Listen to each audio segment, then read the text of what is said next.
everybody, and welcome to the As You Are podcast. My name is Leslie Vanderganst. I'm the founder of Enso Coaching and Consulting, and I'm here with two of our amazing coaches, Kathleen and Libby. Yeah. Whoop, whoop, whoop. Yeah. And we're going to do a little special podcast today. Special. Where we thought we would talk very specifically about some of the companies that we work with. So we've spent a lot of time, I think, in previous seasons and episodes kind of talking about what we've done or what we do as individual coaches with our individual clients. Yeah. But something that has kind of worked itself out over the past couple of years is we have these organizations that we go into, different types of organizations, which we can kind of get into a little bit.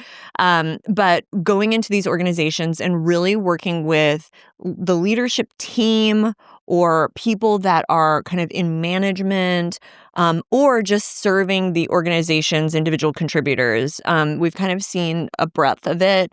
And, you know, I think the three of us would agree it's kind of our favorite place to be. Yeah. Would you agree? Like, I love individual clients. Like, I don't want to downplay that. But like as a group, it's like something that I love that we do together. Absolutely. And I think that together is such a big piece of it, where it's like we as a team get to collaborate and learn from one another, which then brings a bigger picture to what's going on with our partners. Right, totally. Well, and the thing that's fun about it is that we're all very different in our approach and how we support. And, you know, it's funny because as we kind of go through the needs analysis process where we're talking to the actual clients and trying to figure out what kind of coach they want, generally, because I do that right now. I mean, at some point it'll be, I'm hoping there will be somebody else that would help with that. But like right now I'm doing that process. And it's just so funny because it jumps out at me like, oh, this is definitely going to be a Kathleen client, or this is definitely going to be a Libby client, or I'm going to take this one on myself. But it's been fun because I feel like for the most part, like that has also worked out really, really well. You're a very good matchmaker. Well, I was going to say, like, I am curious. How Side is it hustle? you can tell? Yeah. I mean, I don't know. I don't know. Maybe like it's instinct right now. And so I should probably like figure that out and be more thoughtful about it. Yeah. Figure out the science behind it. But I do think that you guys approach things problem solving in a very different way. And so when I'm talking to a potential client and they're communicating what they're looking to get out of a coaching relationship, I can say, oh, this person from a tactical standpoint is really going to get a lot working with, Kathleen or working with Libby. Yeah. And so, but that's the fun thing about going into an organization is you've got a breadth of different humans that need different kinds of coaches, and I'm jumping all over the place. That might be what today is. Sorry. Jump around. Sorry, not sorry. Jump around. Jump. But like, I've talked to people who have had a coach inside of an organization.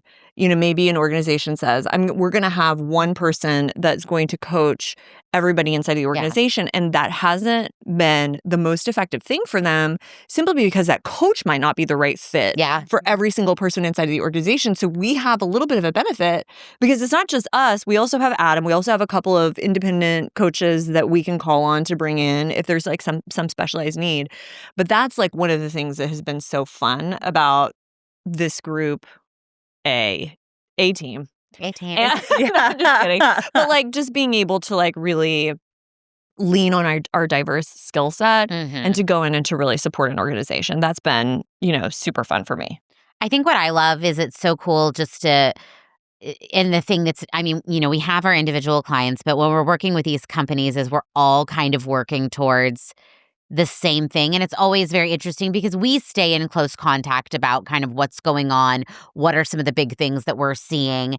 And it's just very dynamic. Yeah, right. Yeah. And so it's interesting because we each kind of have a piece, right, of the story or what's going on. And so when we meet to kind of bring all those together and seeing like, what's happening in the organization and common themes, is it's very interesting, just like all of the things that are happening or how we put it together. And we're like, okay, this is what's actually going on. Or here is like, it's like uncovering week by week, which is just very interesting and cool. But when we're all kind of working with the same people working towards similar goals. 100%. Absolutely. And I'm thinking too about what it is then for the organization. Yeah. Where you're able to see the impact like across the spectrum. Yeah. And what it means too then because the dialogue between the people who bring us in and our team is ongoing. Yeah. So being able to see like, I have this incredible progress and now we see other areas we want to grow. In So Team, we're telling you, so now bring that to who you're 100%. to who you're coaching. Yeah. Mhm. Yeah. You know, I mean, just to back up a little bit, you know, the process with which we go into an organization is we're obviously going to meet with whoever the executive sponsor is. It might be the HR person, it might be the CEO. And our job is to really understand, like, what is the purpose of coaching and what do we want to get out of it from an outcome standpoint? Like, is it we've got to get closer to the goals of the organization because they're not hitting goals? Is it interpersonal dynamics, which is a big topic of conversation? I think we've seen quite a bit. Yeah. Is it, you know, we're change management, like things are pivoting with the organization pretty greatly.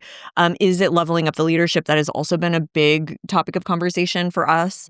And so we get a really strong understanding of what the goal of the coaching program is going to be for this particular organization. And then our job is to then, with the people who are participating in coaching, understand what they want to get out of the coaching relationship, because they're going to have some ideas. They're going to say like, I want personal growth. I want to be a better communicator. I want to be able to lead my team with integrity or, you know, whatever, or I need to work with these other partners better or whatever. And then on top of that, we kind of have that overlying layer of the organization is trying to accomplish this. So the great thing about it, you know, I think about training programs that come in, a training program will come in and they'll be like, we're going to teach you the fundamentals of management. This is how to have difficult conversations. Blanket. Yeah. This is how to change manage, blanket. And this is how to Yeah. set goals, blanket. And then it's like, okay, Go do it. good luck. Yeah. Everybody, goodbye and good luck. And then the reality is that there's nobody that's there working with the people to actually implement those things. And there's also, like, I think there's something that's so true about the individual challenges that are coming up with the things that they're trying to implement, which is why coaching is fundamentally so much more effective. Yeah. Because you're able to just tackle, you have to implement this. What challenges are you having? How do we work through that quickly? Versus blanket training, and that client is like, I don't know what to do first. I don't Where know do what I to go? do. I'm panicked. Well, I'm and struggling. it's like, you know, when you go to those big, like, when you go to any kind of conference or anything, like, I mean, I think about a lot of the like HR talent recruiting ones we went to where they give you all of these like great ideas. You sit through all these keynotes. You're like, yes, like by the end of the week or whatever. And then you go back and you're like, because there's so much. My world is still happening. It's like still- I have to figure out how to segment the new Right. with what I'm already doing. Yeah. And that's a lift. Yeah. You know? And so I think it's this like good intention of having all of these things and all these trainings, but what does like implementation actually look like? 100%. I mean, 100%.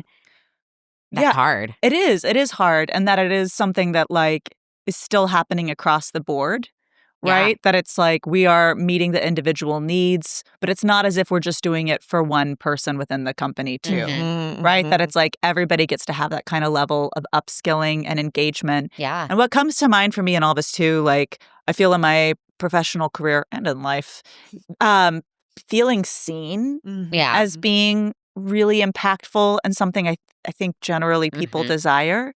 And so when it is that individual aspect, how much more people can feel seen, Oh, 100%. right? Like this is addressing me specifically. This is addressing my challenges where I want to grow.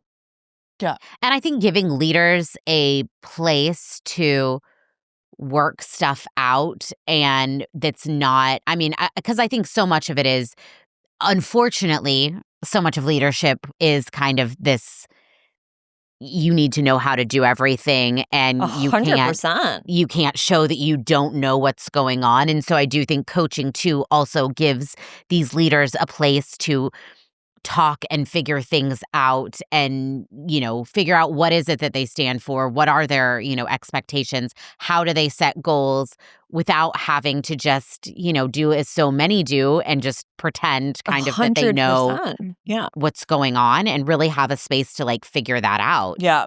I mean, we talk about, you know, and part of the reason why we founded this company was because like I started to see in my executive career how layered leadership actually is. And like we talk about this as our kind of 4 pillars of leadership is executing and accomplish. So what's the goal and how are we getting there and how effective are we at getting there? We have impact and inspiration. So we have to be able to communicate what we're doing it, why we're doing it, and how are we inspiring the people to get on board. Right? Yep. You have growth and development. So how am I growing myself? How am I growing my team? How am I growing the function to support wherever the company is going in the future? And then self-evaluation and self-assessment, which is that constant like leaders looking in the mirror just to say, how are the decisions that I'm making impacting the people around us? So with those 4 pillars, that in and of itself is complicated. But then when you think about the dynamics of who am I reporting to? Yep. What does the executive team function look like as a whole? What are my peers doing? Yep. The human dynamics of the team that I'm overseeing, and then my customers. Yeah. Every single facet of that adds a layer of complication simply because humans are complicated. They are. Well, and also thinking, we talk about this a lot, like what have they experienced? What is their internal representation for a lot of things that like you might not always be conscious of, that it's like I am having this reaction to what's happening. Right. I don't know what the cause is, and maybe I don't know how to work through that. Yeah. And having a moment to just talk through, I am reacting strongly to this thing. Why? Like what is I screamed at somebody in a meeting and stormed out. Yeah. So now you can go to your coach and be like, what the hell happened? What's going on here? Totally. Do you know what I mean? Absolutely. Versus like not having a place to go to or being like, oh, I'll go to the HR person's office. Well, I mean, look, I was an HR executive. Like I know what my job is. And, and HR's job is to protect the company. And, and again, like I always saw it as a little 50-50, but somebody paid my bills. You know what I mean? And and again, like I think good HR people really know how to balance that really well and can play both sides. But, the reality is that your coach is there to support you, and to help the company grow because of its people. Absolutely. And I would say for me, so often I feel humbled in this kind of work that people will trust you, right? And that people feel comfortable enough to open up to you and share in their experience. And to then also trust in like, what is the plan that together you create that will then be implemented moving forward. Yeah. Yeah. I love it. I think what I've really liked, just because it's, you have this culture of, and you see like, memes and stuff where it's like a joke of being like trauma bonded with the people you work with, right? And it's like, we are so close to these people because we worked an awful job together and, we are now bonded because of it, which is like great and cool and funny and all of that. But the fact is that in a lot of companies, there is like trauma of bad leadership or when that change has happened, or trauma of, whatever, bad managers, bad CEOs, all of this stuff and everything that has happened that affects kind of the team and how they react. And so then I think as coaches trying to go in and look at the situation and say like, okay, so they are this manager who's been through X amount of managers ahead of them. This manager like didn't let them voice complaints. This one like wants them to. Yeah. And helping them navigate that like, difference in expectations, right? Yeah. It has been rewarding, but also like unraveling like what that can do to people and how that makes them show up every day, right? Yeah. It's making me think too, like again, coming back to our team and the benefit of working together and going into these partnerships is that sometimes there will be an event that multiple people are part of. Yeah. And so being able to speak to like, what is that event? How are we doing? Yeah. And maybe sometimes it's like, we noticed that these 2 people were reacting in this way. And if we're coaching to those 2 people, actually being able to go in and be like, I heard this happened. What are you feeling? Yeah. What do we need? Because sometimes the perception of others is like, well, they really, closed up and they went quiet. And then you talk to them and they're like, yeah, actually, I was really sleepy that day. So it's like, right, is this, 100%. like what's true, what's right? true. And we can really, we can really support that and or break up the narrative, which I think is like 100% this. Yeah, 100%. Break up the narrative, and then also like how to shape then your own narrative moving forward. That like this happened. How do you feel about the way you reacted? What would you like to do in the future? What can you already start to do right now? Right now. Yeah. There's there's also this like unintended benefit that happens, right? So a CEO or executive sponsor comes in and says, we need coaching. This is why we need coaching. And leadership is, that we need to level up the leaders, or we need better communication, or whatever the case is. And then you start to meet with the team members. And over the course of probably 3 to 6 months of being in this kind of coaching relationship, you start to uncover other deeper seated challenges that exist inside of the organization. And this has happened, I mean, I think consistently. Like we have gone into an organization within 6 months, have been like, the problem is not, like, you might think this is the problem, but this is actually the problem. Yeah. Right? And I say problem, I mean challenge, opportunity, like growth, growth place, gap, whatever you want to call it. But like the whole point is that sometimes the opportunity of getting kind of this like deeper dive into everybody's experience and knowing what we're trying to accomplish and being able to see that level of depth uncovers a bigger challenge that, again, we can Band-Aid. You can Band-Aid it all day with trainings or with, performance improvement plans or leadership training or whatever. But the reality is that if we don't actually deal with the symptom, or if we don't actually deal with the cause, like root cause, what is then you're not gonna actually fix anything. That's like has come up over and over again. But I think most people think that their problem is they're looking at the symptoms and they're not actually getting to the cause. 100%. It has happened every time. Every time. Yeah.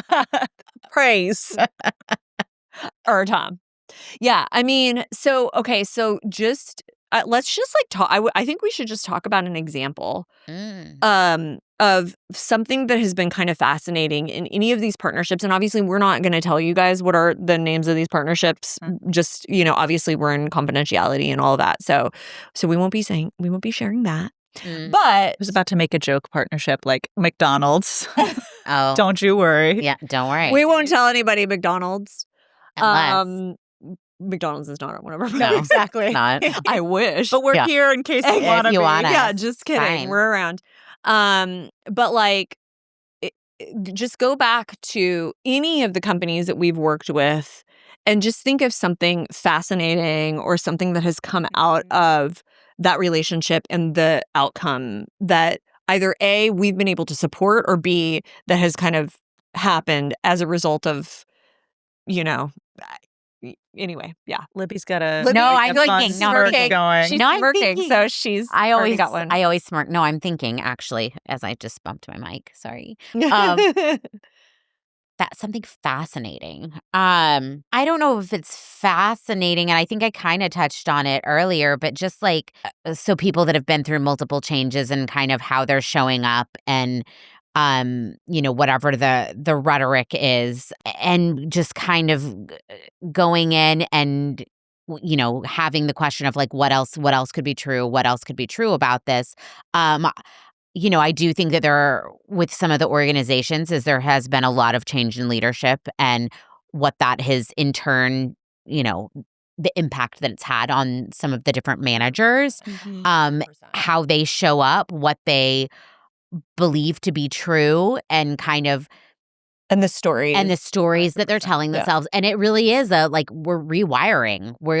They are in a place where they, we're really acting out of fear, and everything that they do is out of fear. And so when people are scared, how do they show up? Not awesome most of the time. And so I think a lot of it has been getting them to, to look at what the situation actually is, getting them to stop making decisions based on fear, and not assuming the worst about everything and everybody, that everyone is out to get them. Yeah. And so that I think has been interesting and a big challenge. Well, so what has been, so using that example of like all of the leadership changes, what has been a result from a people standpoint? Like when you're like talking to your clients, like what has been a specific result that has come out of all of these leadership challenges? I think primarily working on, here's all the ways that they don't want to be led or the things that they don't like. How do they want to be led? And really coming up with a list of like, here's what I need. And if I don't get it, then what? So if my leader if I want to meet weekly and my leader, if we're meeting monthly and I don't feel like I'm getting the information that I need, how do you go get that information? 100%. How do you make it and be at cause? How are you going to make that happen? If that communication style isn't working for you, then let's find a way that works. I think this is a big point, Libby, in that, and I think we spend a lot of time on this, especially with individual contributors or like mid-level managers, right? Which is really pointing them towards ownership and agency of what they actually have control over. I mean, we talk about this a lot, so right? much. Because the reality is that you can walk around in an organization and be a victim to the scenario and the situation that you are in. And the reality is you're a manager. So like if you're not getting the information you need, how do you go get it? If you're not getting the time you need, how do you go get it? If you're not, if you're not empowered, how do you go get curious about why you're not empowered, right? Like all of these things. And I feel like this tool of just ownership and agency is one of the most valuable tools a like mid-level manager and individual contributor can have. So they're not walking around just pissed off. It is, 100%. I mean, those are the most pissed off people. 100%. Absolutely. Yeah. I mean, I smile because it's like, it's a chorus that will happen with a lot of my clients where it's like, okay, what do I have agency over? And they'll start to like, through coaching, they'll start to ask themselves that. And it's really cool to see. Yep, 100%. It's me. I see and that. if we don't have control over it, then what? Then what? Exactly. Then what? What do you need to do to let this go? Sure. But you still have control over that. I mean, I have one client where and this is the wiring thing, but like where several times they have then said, I only have control over my feelings, right? That it's like, I can't control that this was said to me, but I can control my emotional reaction to it. Right. And we talk about wiring. And so it's interesting for me as a coach that like it's an epiphany almost every single time. Exactly. And how at some point, at some point it's like it's no longer the epiphany. It is just how they live. Yeah. Right, I'm doing this thing with my hand as I'm like trying to be like. I'm doing it back to you. The wiring of the hand. When you say wiring, it requires hand motions. Because I think this is coaching, right? Like this is the foundation of coaching, which is I am programmed based on how I was raised and who I've hung around and what teachings I've had and what books I've read. That has made me who I am. I'm a computer that has been all of this information has been input. Now I'm an adult and all that information is hardwired, right? And so what we're talking about is moving against what might be a natural reaction and saying, how can I react differently to that? i.e., making choices about rather than being upset that my boss doesn't spend a weekly appointment with me. I can be upset about it because that's how I was wired. You should have 4 appointments a week with your manager. If you don't, they're a bad manager. Versus saying, okay, number 1, what could you do to get the information that you need? Number 2, how can you request to have more appointments? And if it doesn't happen, number 3, how do you continue to function and let that go? 100% Release the energy towards it. Because who is that? What is that helping? Not. Right. Well, and it is, to me, it's often the like, well, what is it you need? Because we can get creative around what do you need out of those meetings? Like, what are the things that you want? What are you looking for? 100%. And sometimes it is like moving away from like the tactical of like, I need the meeting to like, how do we serve the thing that we're asking for? Absolutely. Right. Sorry, my mouth just got excited because there's also I love the what are we trying to achieve versus how are we achieving it? Or when we have clarity over, like I said, what we're trying to achieve, there are multiple ways that you can get there. Totally. So there might be the one way that you feel like it's always been, but we can once again get creative. And in all this too, with who we've been coaching, I think about the people who are part of their teams as well. And so as they're learning these things about themselves, what that means, how it trickles down. 100%. Yep. 100%. There's a lot of that trickling down. Yeah. What about you? What's something fascinating that has kind of come out? I mean, outside of all of this that we've already talked about. I know. Yeah, I was going to say, I always love what am I learning about myself?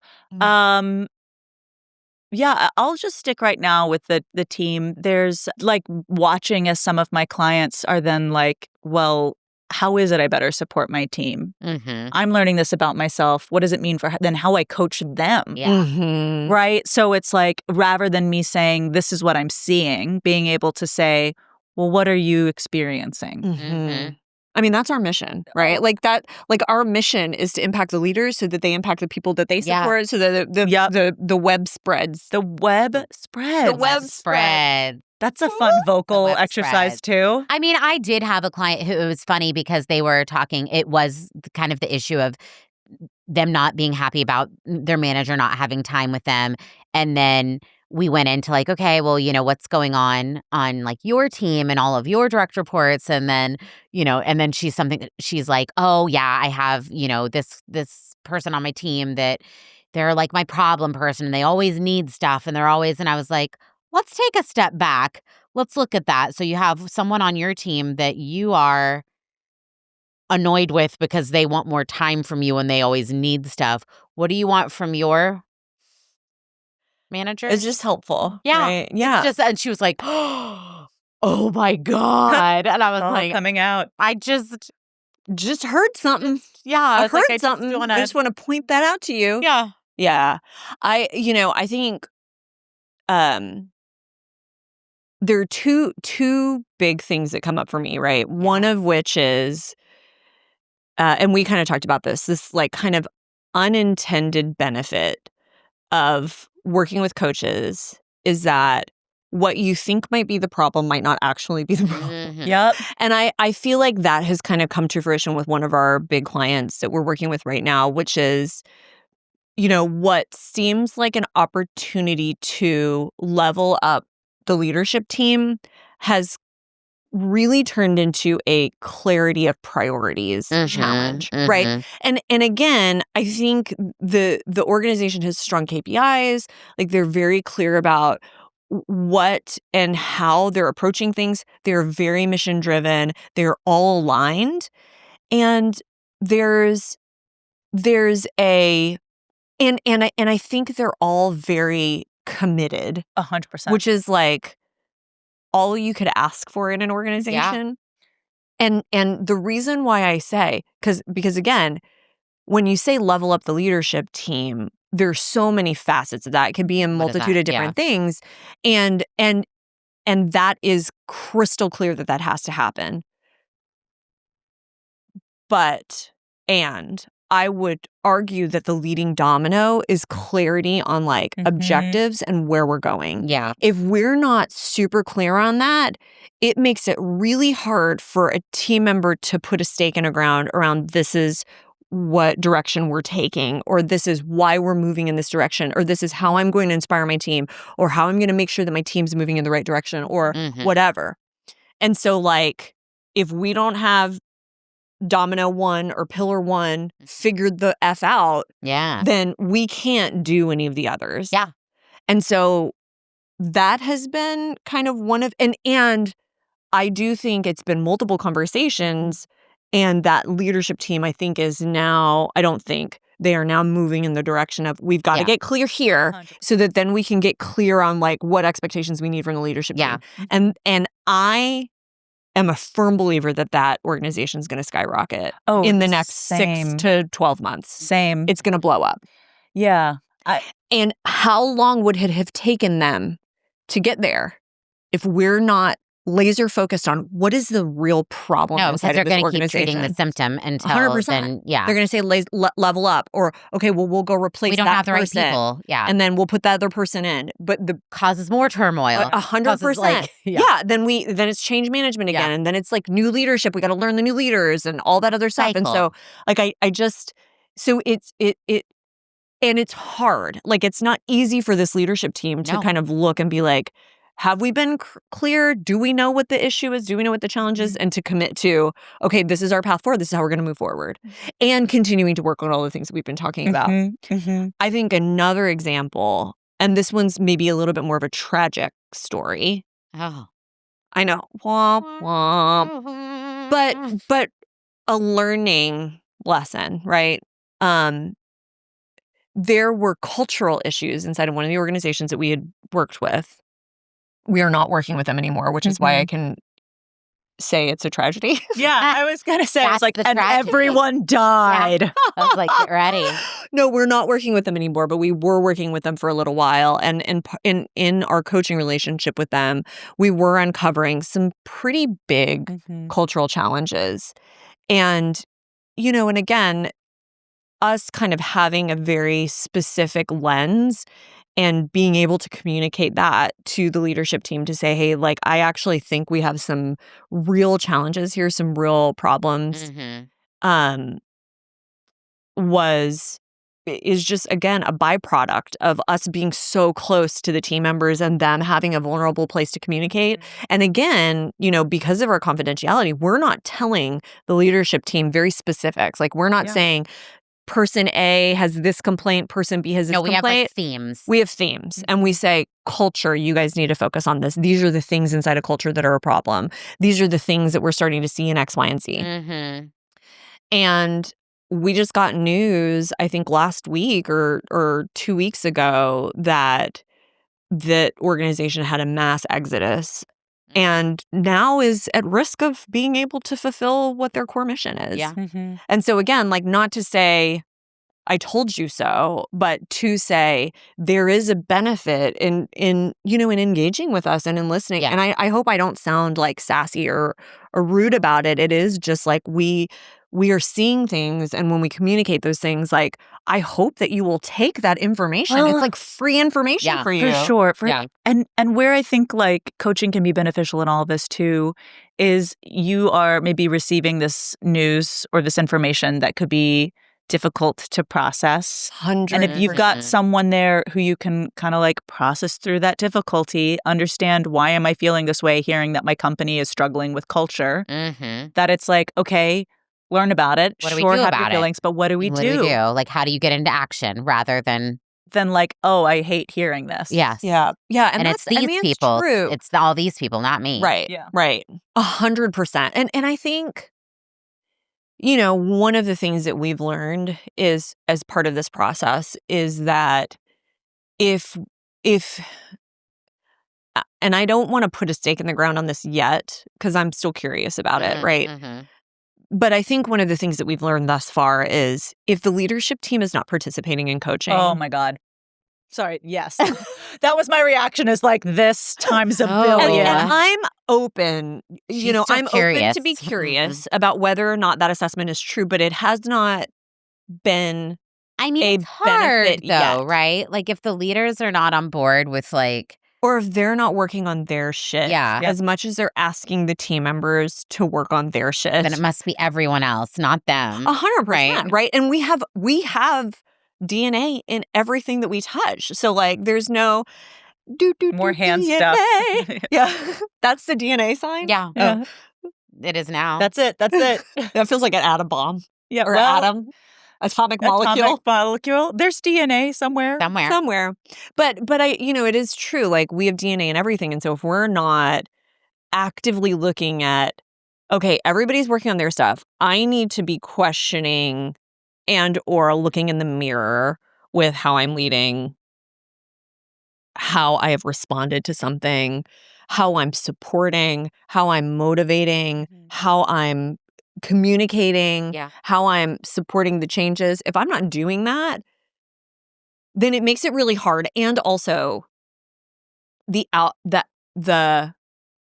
things that we are trying to accomplish through this coaching relationship, if we can't work with the leadership team specifically on like, hey, these things are coming up, or even in their coaching thing, if they're not aware of like some of the stuff that's actually bubbling up too, and we can't work as a cohesive group around it, it's kind of a moot point. Yeah. And and again, I think we've got in one of our coaching relationships, we have pretty much everybody on the leadership team is in coaching, and the CEO. We have a regular communication point, and I'm okay with that, right? Like, because I think it doesn't have to be a one-on-one coaching relationship as long as it is a constant touch on what's happening and and the CEO is very curious to make sure that they are clear about what they need to be working on and how they're supporting the team and what things they need to set up to make it successful. And so I think that's fine. But I do think that when you have 50% of the leadership team participating and the other 50% not participating, it makes it very, very hard for this to be a success. Yeah. And I think too, how much clearer it becomes from that higher level with who's receiving the coaching versus not. Oh my gosh. I mean, look, I'm going to talk about another organization that we work with. I know which one. I also know which one. Go on. Well, 50% of the leadership team was receiving coaching, and there was progress that was happening, communication was happening, clarity of outcomes and goals was happening, and the other half of that leadership team was not participating. Yeah. And the conflict. So it's always, I mean, and you want a team. Like, you want your leadership team to be a team. Yeah. So that means like we all have to do the work. Yeah. And if not, it's really hard to like hold people accountable to the outcomes. Just those kind of situations, I think, womp womp, are a little bit sad and disappointing. Yeah. But it happens. It happens, and then it's like we're saying, what do we do moving forward? What do we as coaches do to support the organization? And like that is a roadblock for us, but it's not going to stop us. No. Never. Nothing's going to stop us, honey. Nothing's going to stop us. But interesting to see like that progress, right? Like if you were to do a big step back, it becomes really clear with who is doing this work and who is right. Oh my gosh. And it's so clear. And and for their teams, the outcomes that they have, where it's like, we're noticing that this team over here is like really well ahead of where we wanted them to be. And this I one wonder is what's still going on. stuck in all of their drama BS. Absolutely. There you go.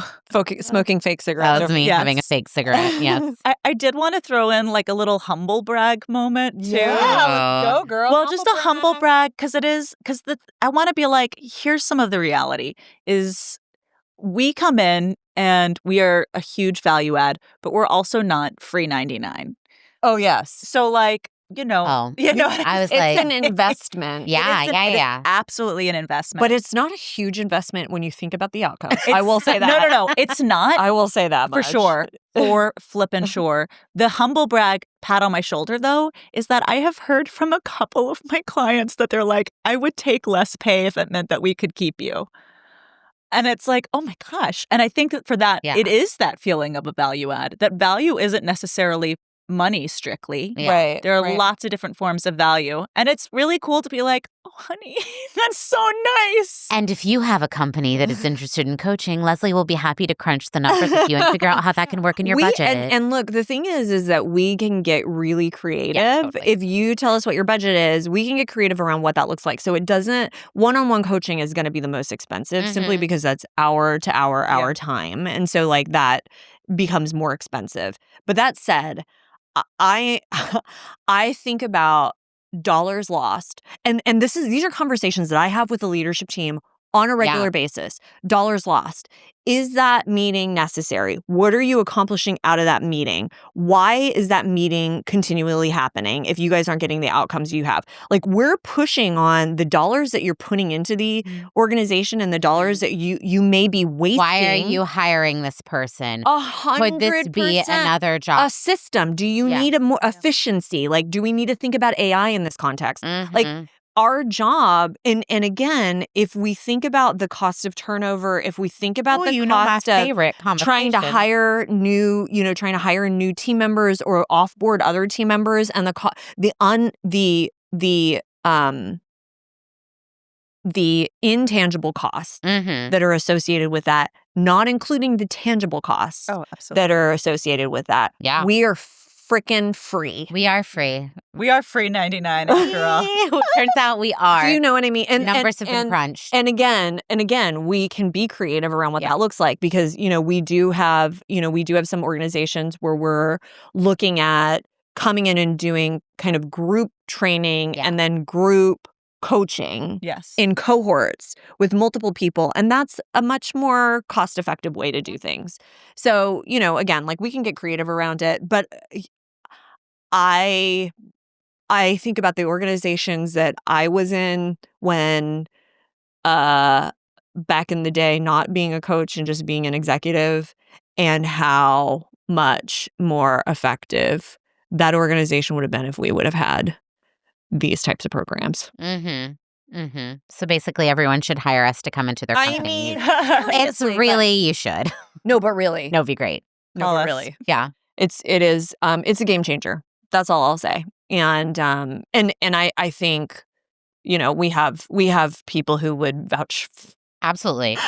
Vouch for us 100%. These CEOs will tell you, like, we come in and shit changes. And that, like, referrals come out of it too. Oh, yeah. Right? That it's like, we have experienced this as a company so much that, like, here's a sister organization that we think would also benefit from it. 100%. Yep. Yeah. Well, how was that for a song and dance? That felt really nice. That felt really nice. Yeah. I think that was a really nice song and dance. It's also nice. I mean, I think it's also good for us to just, like, remind ourselves of this was a little bit beneficial for me personally. Yeah. I'll say that. What about it was beneficial? To remind ourselves of this work and how good it is. Yeah, it is good. Like, I can say all of it, but sometimes you forget to believe it because you're just doing the coaching. You're in the thing. Yeah. But sometimes taking a step back and looking. Yeah. I mean, our jobs are to be super present and to be super with our clients. And so it is good every once in a while to kind of be like, hey, we did good. Yeah. That's all I'll say about that. But yeah, like Kathleen said, if you have any organizations that could benefit from coaching, send them our way. Let's have some conversations, I mean, in a conversation, I love saying free 99, but, like, a conversation free 99 is free 99. Free 99. And I think the thing to think about is if there's anything in your organization that you're like, ooh, I wish this was better. Absolutely. Anything. Which, if you don't, call me also, because I would love to interview you. Poke some holes in that. Well, Well, or and, like what is going what's so well. going so well that you have not. I need to learn from an organization that has absolutely no problems. Yeah. They don't exist. I'm just kidding. I would. I mean, like, look, if you have an organization that's really functioning at the highest level, I'm curious about it. I would love to learn. I mean, like, we would pick your brain. Yeah. Yes, and if you have any challenges inside of your organization, it is like it's almost like a one size fits all type solution. Yeah. While still being very custom. Yeah. Because we have 100% person for everyone. We do. We have a person for everyone. Okay. That's enough of that. I want to be like, where do we pitch. Find you then? Oh, right. Where do we find you, Leslie, if we want to have a conversation like that? Just go to ENSOCC. Actually, you can email me at leslie@ensocc.com. And that's a Leslie with an IE. Leslie with an IE. Also, you could just go to our website. Or it's there. Website. You can follow us on the socials. Yep. But I think this concludes our ad hoc. Yeah. Learn a little bit about our partnership programs And yeah. Good? Come find it. Está bien. Yeah. Thank you for joining us again on this As You Are podcast special. And please subscribe to our podcast on all channels. We'd love to see that viewership and, the viewership grow. Yeah. The downloads grow, all of that. We just Keep like on growth. listening. Yeah, we like growth. We like growth in all ways. Plants. Have to go. Humans. All right. We'll see you soon. Subscribe on all platforms. And thank you for joining us on the As You Are podcast. We'll see you next time. Bye.